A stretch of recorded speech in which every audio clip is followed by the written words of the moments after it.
प्राचीन भारत में स्थापत्य कला से संबंधित जो महत्वपूर्ण प्रश्न हैं उनमें पहला प्रश्न है, खजुराहो का मातंगेश्वर मंदिर किस देवता को समर्पित है? तो ये भगवान शिव को समर्पित है खजुराहो का मातंगेश्वर मंदिर।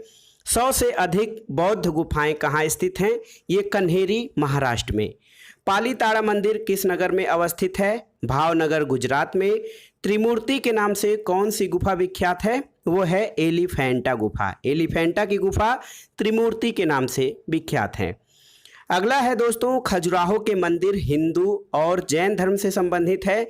इसका निर्माण चंदेल शासकों ने, जो कि जिनका कार्यकाल या जिनका जो शासनकाल रहा 950 ईस्वी से 1050 ईस्वी तक था, उन्होंने करवाया था। तो याद रखिएगा, खजुराहो के जो मंदिर हैं वो हिंदू और जैन धर्म से संबंधित हैं। इनका निर्माण चंदेल शासकों ने कराया था। अगला प्रश्न है, एलोरा को प्रसिद्ध शैलकृत मंदिर और गुफाएं किस धर्म से संबंधित हैं? एलोरा में स्थित प्रसिद्ध शैलकृत मंदिर और गुफाएं हिंदू, बौद्ध और जैन तीनों धर्मों से संबंधित हैं। हिंदू धर्म, बौद्ध धर्म और जैन धर्म तीनों धर्मों से संबंधित हैं एलोरा की प्रसिद्ध शैलकृत मंदिर और गुफाएं। अगला प्रश्न देखते हैं, पशुपतिनाथ मंदिर किस देश में स्थित है? नेपाल। दोस्तों ये काठमांडू में स्थित है पशुपतिनाथ मंदिर, जो भगवान शिव को समर्पित है।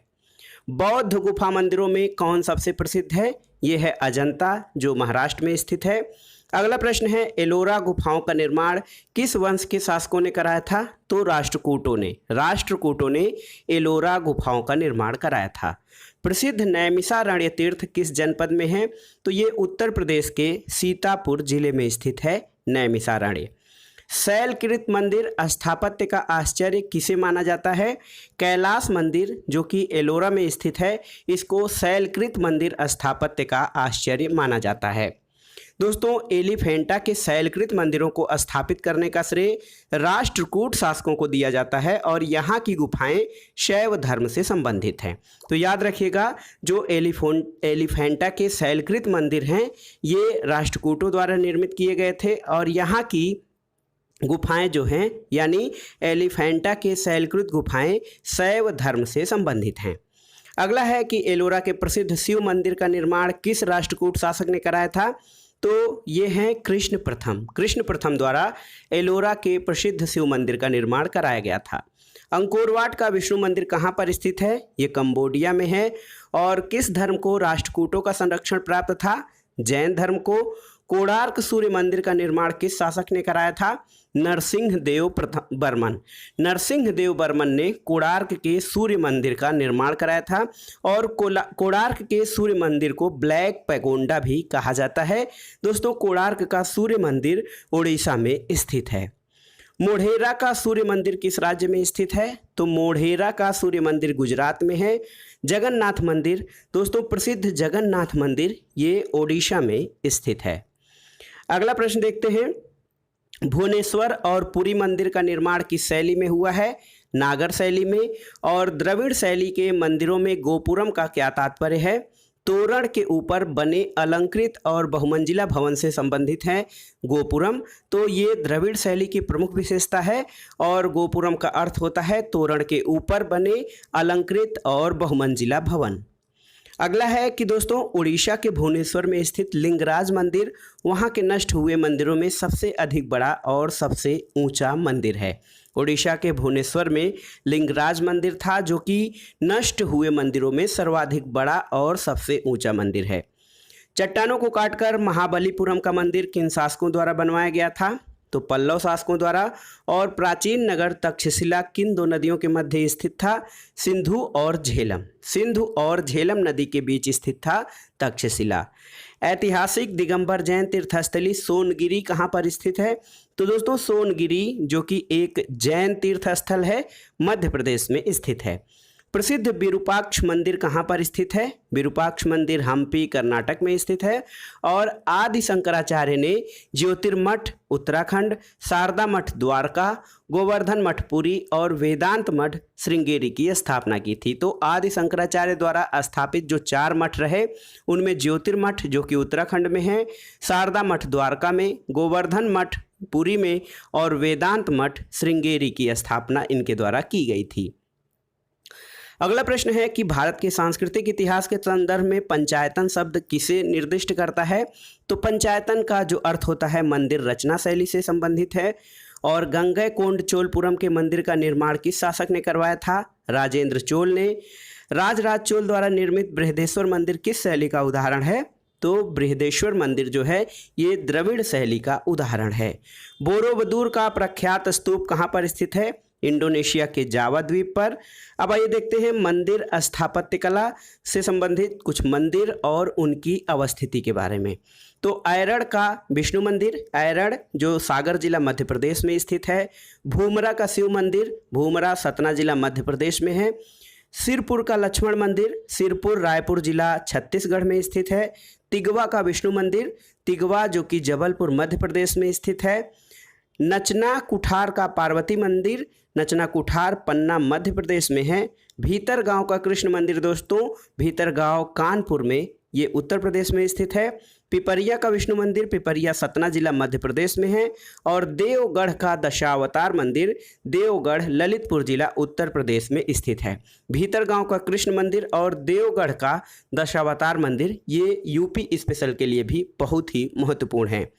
अगला है दोस्तों माउंट आबू पर स्थित जैन मंदिर, दिलवाड़ा मंदिर, ये राजस्थान के सिरोही जिले में स्थित है।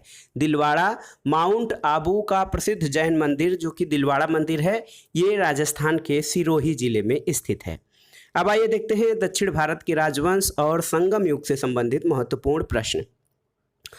चालुक्य वंश का सबसे महान शासक किसे माना जाता है? पुलिकेशिन द्वितीय को।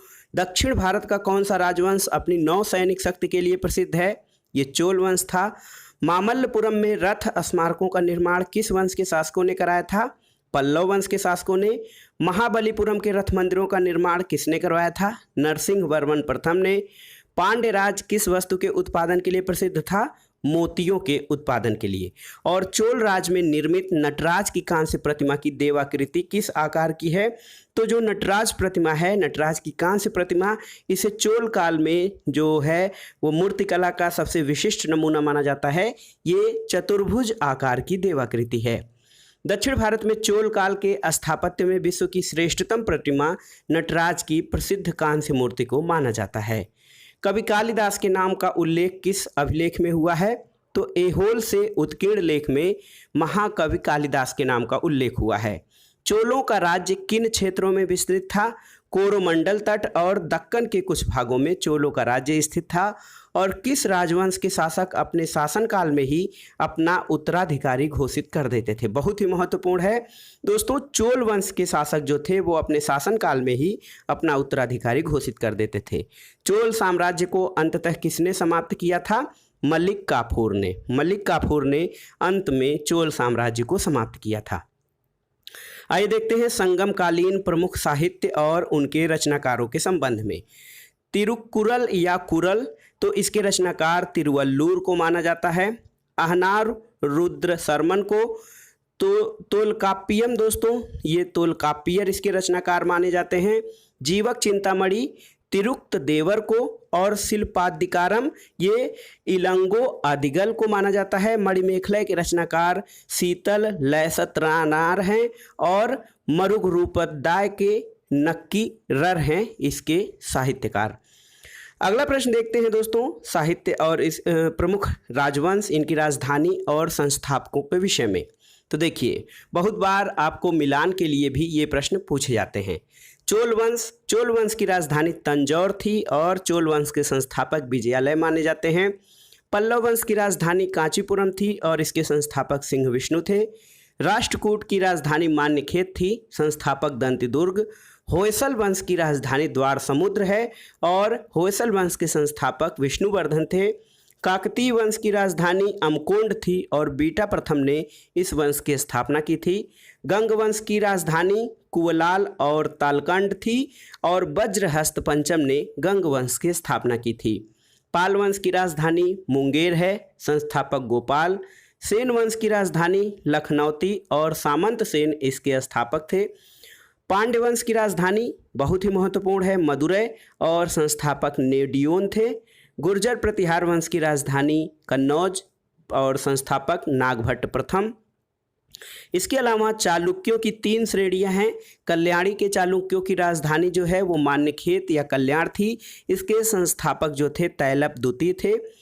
चालुक्य बादामी के चालुक्य की राजधानी वातापी थी। संस्थापक जयसिंह प्रथम थे। वेंगी के चालुक्यों की राजधानी बेंगी थी। विष्णुवर्धन को इसका संस्थापक माना जाता है। गढ़वाल वंश की राजधानी वाराणसी थी और चंद्रवंश गढ़वाल वंश के संस्थापक थे। सोलंकी वंश अहिलवाड़ राजधानी थी, मूलराज संस्थापक थे। परमार वंश की राजधानी धारा नगरी और इसके संस्थापक उपेंद्र थे। कालचुरी वंश त्रिपुरी राजधानी थी, कोक्कल संस्थापक थे। और चौहान वंश की राजधानी अजमेर और अहिक्षेत्र थी। वासुदेव चौहान वंश के संस्थापक थे। चंदेल वंश की राजधानी खजुराहो या महोबा और नन्नुक को चंदेल वंश का संस्थापक माना जाता है। तो आप इन सभी को तैयार कर लीजिएगा। मीनाक्षी मंदिर कहाँ पर स्थित है? मदुरै में स्थित है मीनाक्षी मंदिर। चोल के अधीन ग्राम प्रशासन के बहुत से आलेख किन शिलालेखों में हैं? तो उत्तर मेरूर शिलालेख में चोलों के अधीन ग्राम प्रशासन के बहुत से आलेख निर्मित हैं। किसके कार्यकाल में 72 व्यापारी चीन भेजे गए थे? कोलुत्तुंग प्रथम के समय में। बंगाल की खाड़ी को चोल झील का स्वरूप प्रदान करने वाला शासक कौन था?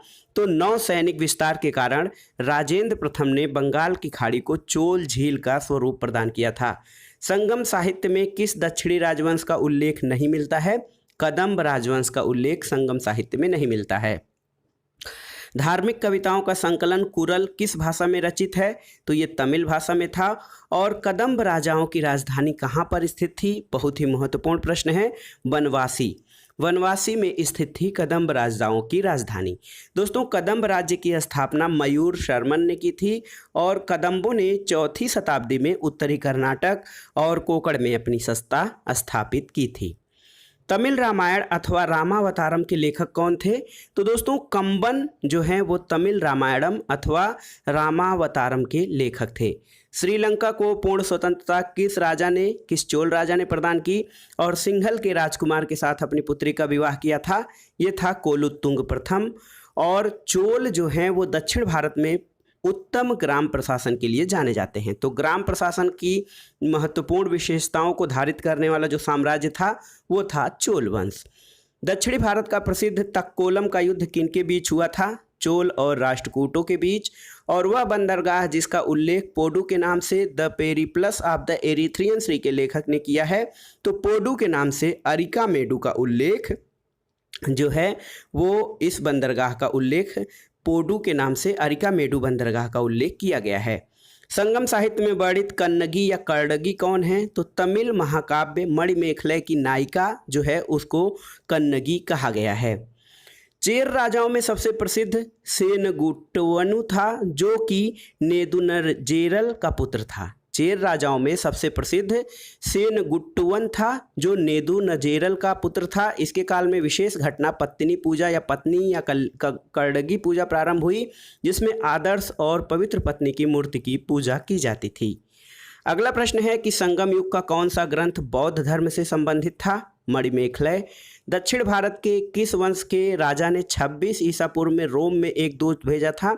तो पांड्य वंश के राजा ने 26 ईसा पूर्व में रोम में एक दूत भेजा था।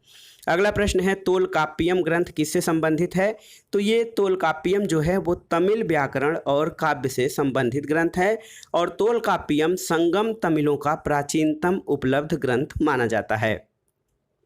अगला प्रश्न है किस नदी को पांड्य राज्य की जीवन रेखा कहा जाता था? वो बेंगी नदी थी। और कन्नड़ साहित्य के त्रिरत्न किसे माना जाता है? कन्नड़ साहित्य के त्रिरत्न कौन है? तो दोस्तों पंपा, पोन्ना और रन्ना बहुत ही महत्वपूर्ण है, आप याद रखिएगा, याद आसानी से हो सकता है। पंपा, पोन्ना और रन्ना को कन्नड़ साहित्य के त्रिरत्न माना जाता है। संगम काल में चोल शासकों के सबसे प्रतापी शासक कौन था? करिकाल था। और महाभारत के सर्वप्रथम तमिल अनुवादक कौन थे? पेरुंदे वनार जो थे वो महाभारत के तमिल अनुवादक थे। दक्षिण भारतीय प्रसिद्ध महाकाव्य कुरल के लेखक कौन थे? तिरुवल्लुर थे। संगम युगीन चोल शासकों का धर्म क्या कहलाता था? तो ये शौर्य धर्म था। और संगम युग के शास्त्रीय ग्रंथों की रचना काल का समय काल क्या है, तो 100 ईसा पूर्व से 100 ईस्वी तक जो है वो संगम युग के शास्त्रीय ग्रंथों का रचना काल माना जाता है। अगला देखते हैं संगमकालीन प्रचलित शब्दावली। तो ये प्रश्न बहुत ही बार पूछा जा सकता है कि इस शब्द का क्या अर्थ है। तो देखिए, वरीयम, वरीयम का अर्थ है क्षेत्र की उपज की दृष्टि से लिया जाने वाला कर। वरीयर या बरियम वसूलने वाला अधिकारी कहलाता था। कराई, कराई भू राजस्व लगान, ये उपज का 1/6 भाग होता था और राज्य की आय का मुख्य स्रोत जो था वो कराई था। इराई क्या था, तो इराई सामंतों द्वारा दिया जाने वाला कर था, युद्ध में लूटे हुए माल में राज्य का हिस्सा होता था। इराऊ, इराऊ जबरन लिया जाने वाला उपहार था। उल्गू या संगम सीमा शुल्क और मार्ग कर था और राज्य की आय का दूसरा प्रमुख स्रोत होता था। कड़मई या पाडुवडू राजा को दिया जाने वाला शुल्क होता था। माँ और वेली, तो ये भूमाप की इकाई होती थी, माँ व बेली। और कलम जो था वो अनाज के तौल की इकाई जो है वो कलम थी। दोस्तों, संगमकालीन साहित्य में राजा के लिए कोन, को और मन्नन शब्द प्रयुक्त होते थे। तो संगमकालीन साहित्य में राजा के लिए कोन, को और मन्नन शब्द प्रयोग होते थे। अगला प्रश्न है, संगम ग्रंथों में उल्लिखित मुरुगन किस देवता से साम्य रखते हैं। तो ये स्कंद देवता से साम्य रखते हैं। इनके अन्य नाम कार्तिकेय, कुमार या सुब्रमण्यम हैं। प्राचीन तमिल देश में उपजाऊ कृषि भूभाग क्या कहा जाता था। तो उपजाऊ कृषि भूभाग को प्राचीन तमिल देश में मरुदम कहा जाता था। संगम युग में चोल राज्य की राजधानी उरैयूर से पुहार स्थानांतरित करने का श्रेय किसे जाता है, करिकाल को। दोस्तों, करिकाल को संगम युग में चोल राज्य की राजधानी को उरैयूर से पुहार स्थानांतरित करने के लिए जाना जाता है। संगम काल में सर्वाधिक प्रचलित व्यवसाय क्या था, तो वस्त्र उद्योग था। और तमिल साहित्य में यूनानी रोमन व्यापारियों को क्या कहा गया है, तमिल साहित्य में यूनानी और रोमन व्यापारियों को यवन कहा गया है। संगम युग में उरैयूर कपास और सूती वस्त्रों के व्यापार के लिए विख्यात था। उरैयूर का जो है प्रसिद्ध गुड़ जो है उसको अभी जियोग्राफिकल इंडिकेशन के अंतर्गत भौगोलिक संकेतक का दर्जा दिया गया है। किस संगम युगीन शासक द्वारा पथनिपालय के रचयिता रुद्रक कन्नार को 16 लाख स्वर्ण मुद्राएं प्रदान की गई थीं। तो ये हैं दोस्तों करिकाल, और वह संगमकालीन तमिल साहित्य जिसमें भक्त प्रहलाद का वर्णन प्राप्त होता है ये ग्रंथ है परिदापल। और किस पांड्य शासक ने समुद्र पूजा आरंभ करवाया था, नेडियोन। नेडियोन एक पांड्य शासक था, इसने समुद्र पूजा प्रारंभ कराया था। दोस्तों, राजेंद्र प्रथम जो कि चोल वंश का प्रतापी शासक था, गंगैकोंड चोलपुरम को अपनी नई राजधानी बनाया और स्वयं उसने गंगैकोंड चोल की उपाधि धारण की थी। अब आइए देखते हैं प्राचीन साहित्य और साहित्यकार से संबंधित महत्वपूर्ण प्रश्न। हिंदू विधि की एक प्रसिद्ध पुस्तक दाय भाग के रचयिता कौन थे, जीमूत वाहन। जीमूत वाहन को दाय भाग का रचयिता कहा जाता है, जो कि हिंदू विधि की एक प्रसिद्ध पुस्तक है। अगला प्रश्न है, मेरुतुंग द्वारा रचित प्रबंध चिंतामणि में किन शासकों का वर्णन है। ये गुजरात के शासकों का वर्णन है। आर्यभट्ट कौन थे, भारतीय गणितज्ञ और खगोल शास्त्री आर्यभट्ट थे। बंगाल के शासक रामपाल की जीवन कथा रामचरित के रचयिता कौन है, ये हैं संध्याकर नंदी। संध्याकर नंदी बंगाल के एक शासक रहे रामपाल, उनकी जीवन रचना रामचरित के रचयिता हैं। कल्हड़ द्वारा रचित राजतरंगिणी को किसने आगे बढ़ाया, जोनराज और श्रीवर। दोस्तों, कल्हड़ द्वारा जो राजतरंगिणी है वो भारत का प्रथम लिखित इतिहास, क्रमबद्ध रूप से लिखित इतिहास माना जाता है। इसको आगे बढ़ाने का कार्य जोनराज और श्रीवर द्वारा किया गया था। पंचतंत्र मूल रूप से किसके द्वारा लिखी गई, पंडित विष्णु शर्मा द्वारा पंचतंत्र की रचना की गई थी। दोस्तों, पंचतंत्र जो है भारत का सर्वाधिक बार अनुवादित साहित्यिक पुस्तक माना जाता है और मूलतः इसकी रचना संस्कृत में की गई थी। इस पुस्तक का 15 भारतीय और 40 विदेशी भाषाओं में अनुवाद हुआ है। मुगल काल में इसका फारसी अनुवाद अनवारे सुहौली शीर्षक के अंतर्गत किया गया था। तो याद रखिएगा, पंचतंत्र का जो फारसी अनुवाद है उसका नाम अनवारे सुहौली है। अष्टाध्यायी के रचयिता कौन है? तो दोस्तों अष्टाध्यायी संस्कृत व्याकरण का ग्रंथ है, इसके रचयिता पाणिनि हैं। चरक संहिता के नाम से किस पुस्तक का जो विषय है वो क्या है? चरक संहिता चिकित्सा पर आधारित पुस्तक है और इसके रचयिता चरक हैं। पृथ्वीराज रासो के रचयिता कौन थे? चंदबरदाई। और दश कुमार चरित के लेखक कौन हैं? ये हैं प्रसिद्ध कवि दंडी या इनको दंडिन भी कहा जाता है। गणित की पुस्तक लीलावती के लेखक कौन हैं? भास्कराचार्य। गीत गोविंद के रचयिता जयदेव किसकी सभा को सुशोभित करते थे? तो राजा लक्ष्मण सेन की सभा में रहते थे गीत गोविंद के रचनाकार जयदेव। मिलिंद पन्हो किस भाषा का ग्रंथ है? तो ये पाली भाषा का ग्रंथ है। नागानंद रत्नावली और प्रियदर्शिका के रचयिता कौन थे? सम्राट हर्षवर्धन को नागानंद रत्नावली और प्रियदर्शिका का रचनाकार कहा जाता है। शिल्पादिकारम ग्रंथ का लेखक कौन था? इलगो। याद रखिएगा, शिल्पादिकारम का लेखक इलगो था। संस्कृत ग्रंथ पृथ्वीराज विजय का लेखक कौन है? तो ये है जयानक। और विश्वकोश ग्रंथ किसे कहा जाता है? दोस्तों बृहद संहिता को विश्वकोश ग्रंथ कहा जाता है। अगला प्रश्न देखते हैं। अगला प्रश्न है कि सौंदरानंद किसकी रचना है? अश्वघोष की रचना है सौंदरानंद। और मनुस्मृति मुख्यतः किससे संबंधित है? ये समाज व्यवस्था से संबंधित है। भारत का प्रथम विधि निर्माता किसे माना जाता है? मनु को। मिलिंद पन्हो नामक रचना राजा मिलिंद यानी मिनांडर और किस बौद्ध भिक्षु के मध्य संवाद के रूप में वर्णित है? तो दोस्तों मिलिंद पन्हो नामक रचना राजा मिलिंद या मिनांडर और बौद्ध भिक्षु नागसेन के मध्य जो है वो संवाद या वार्तालाप के रूप में वर्णित है। अगला प्रश्न है कश्मीर में हिंदू राज्य का इतिहास किस ग्रंथ से पता चलता है? तो कल्हड़ की राजतरंगिणी से। गाथा सप्तशती नामक मुक्तक काव्य की रचना किसने की थी? तो कवि हाल ने। कवि हाल ने गाथा सप्तशती नामक मुक्तक काव्य की रचना की थी जो कि संस्कृत भाषा में नहीं पाली भाषा में लिखी गई है। अगला प्रश्न है बीजगणित के क्षेत्र में अपने योगदान के लिए कौन जाने जाते हैं? बीजगणित के क्षेत्र में भास्कराचार्य का नाम प्रमुख है और इनकी कृति का नाम लीलावती है। अब आइए देखते हैं गुप्त काल की महत्वपूर्ण रचनाएं और उनके रचनाकारों के संबंध में।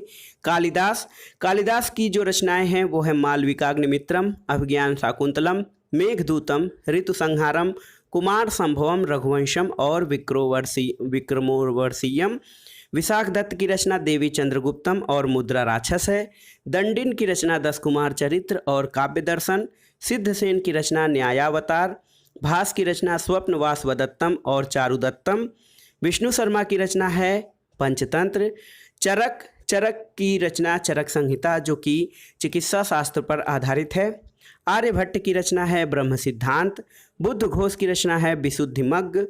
असंग की रचना है योगाचार और भास की रचना है महाकवि भास की उर्भंग।